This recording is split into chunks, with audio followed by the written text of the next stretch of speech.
first place. That part. Very Yeah. true.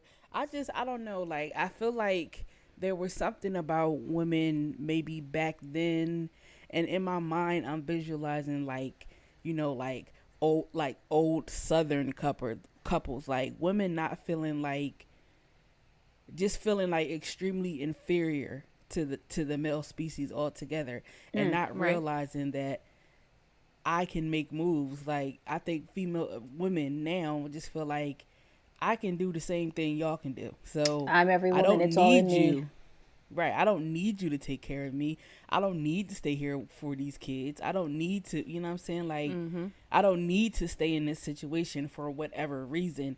But maybe back then they didn't have the education to kind of feel like, I have a means in a way to be able to take care of myself without staying in the situation. You get what I'm saying? Mm-hmm. That raises another question for me. And again, if you're going somewhere with that question, Shell, please stop me. Gotcha. But we speak a lot about women and their sense of duty and their sense of needing the husband, and I don't need you for this and I don't need you for that, and we talk about this commitment and this sense of obligation. Stop. Stop. Oh, all right. So I was gonna actually speak on that a little bit on the single life compared to the married life, where back then when you were single, like I wouldn't say it was looked frowned upon, like it was frowned upon, but it's like if you date a lot of people back then, it kind of makes you look like, okay, what's going on here? It looks like a little shady, looks whatever. Whereas these days, if you're a serial dater, like I was, like it's nothing. You're just, expressing yourself. You're seeing variety. You're doing this and that. So it's like, what do you ladies feel about that? Like, what has changed in regards to commitment in regards to dating? Because, I mean, back then you were dating like, oh, I'm dating to marry, blah, blah, blah. Where these days you're like, I'm dating to have fun. I'm dating to possibly get married. Everybody's a Jezebel. That is But see, that's definitely true. not that's not true, because back No, I'm then just kidding. you were either dating or you were in a courtship. When you weren't in a courtship, you were definitely allowed to see more than one guy. If you were not going steady with someone, you weren't looked at as crazy for letting somebody take you out, letting three different guys take you out. That was normal back then. Definitely And that's, I was. mean, it's at the end of the day, nobody really knows what you're doing in these relationships. So it's kind of like even if back then they were like, oh, she out there being a Jezebel, how would you know? Unless you was the one in betweenks to my legs. You know what I'm saying? That Like, part. Yeah. there's nothing wrong with I don't think there has ever been a problem with dating more than one person, but it's the way other people outside looking in or watching what you doing. That's where the problem lies. Like, mind your goddamn business. My Yeah. So business. I mean, That's either my way, back business. then, don't call me no Jezebel or no hoe. I'm doing my thug dizzle, and you mind your business. Okay. All right. Well, let's move it from personal to professional commitment in the workplace, where back then, I will say generations ago, if you got in a job, you stay with that job for 20, 30 years plus. Until you These die. days, I gotta go. right. These days, if you're not feeling where you're at, or you know that you can get potential or more somewhere else, you be getting up and go like up on to the next, on to the next, on to the next, until you are actually satisfied where you're at or what have you. So what do you think changed in regards to that aspect? To me, I The would internet. say the value of the dollar. Options. Yeah, like options and value of the dollar. Because I mean, back then you could be a shoeman, selling shoes, making shoes, and you can take care of a whole household and everybody be loved. These days you can't really do that. So it's like you're always looking for that right job to take care of your household. So what do you ladies feel about commitment in the workplace?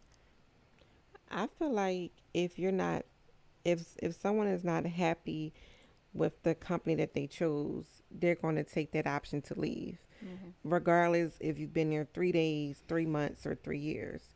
Once a company either does something to you personally or you just lose interest within that company, you're going to up and go. Where back in our parents' time, they're sticking it out, they're not going to leave. I personally call it a slave mentality, because it's like, I need to work, I need to take care of my family, I can't stop.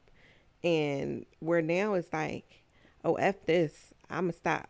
Yeah. I need my mental day. I need to be able to recoup. Where back in the day they put self on the far end and everybody else, mainly their job, before them. And like I said, like they would stay there until they literally die. They would have heart attacks and go back to work. They would have surgeries and go back to work. Why aren't you taking that time to take care of you? That job is going to replace you before your obituary is in the Sunday newspaper. Couple things. One, I think, like we said before, it's the options. I'm not sure how far back Shell was talking about, but she said generations. So I'm thinking I'm going back to where, especially black folk, We work for the Ford Motor Company. right. And like, we weren't educated to get the jobs that, our counterparts were getting. We weren't allowed to get the jobs that our counterparts were getting. So that's, again, I'm not sure how far back she going, but that's where my mind went to. And now we have the options. We are educated, sometimes overly educated. You know what I'm saying? We are as great or greater than our counterparts, and we can go out and get those jobs that we actually want. But I guess to piggyback off of what Eb said, and I get that's what you feel like it is as far as the slave mentality, but even just speaking for myself, I don't have the luxury to hop from job to job.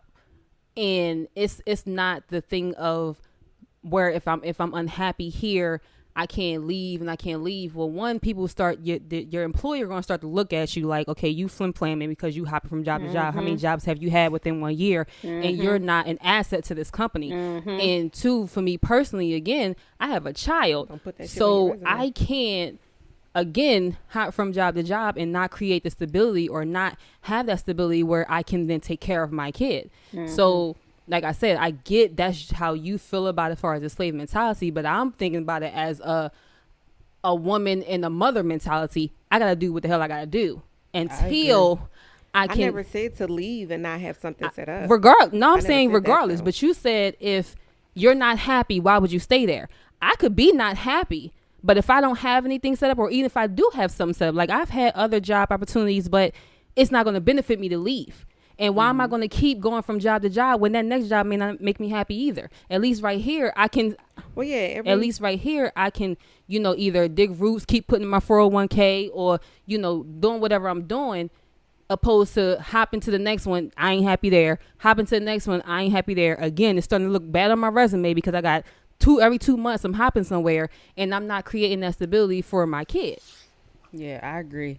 And I mean, to be honest, like the company that I work for, there's moves that I can make. So if I'm not happy in a particular situation there, I can, post to another position. I can, move up, move to the side. Like it's there. I just feel like I wouldn't feel comfortable. Like I've said in other episodes, I appreciate having some tenure with the company. Like, run me my extra PTO for being there for an extra year. And run me my raise every, October, November, whatever. Like, I'm cool with that. And I feel like, I don't know, maybe it's just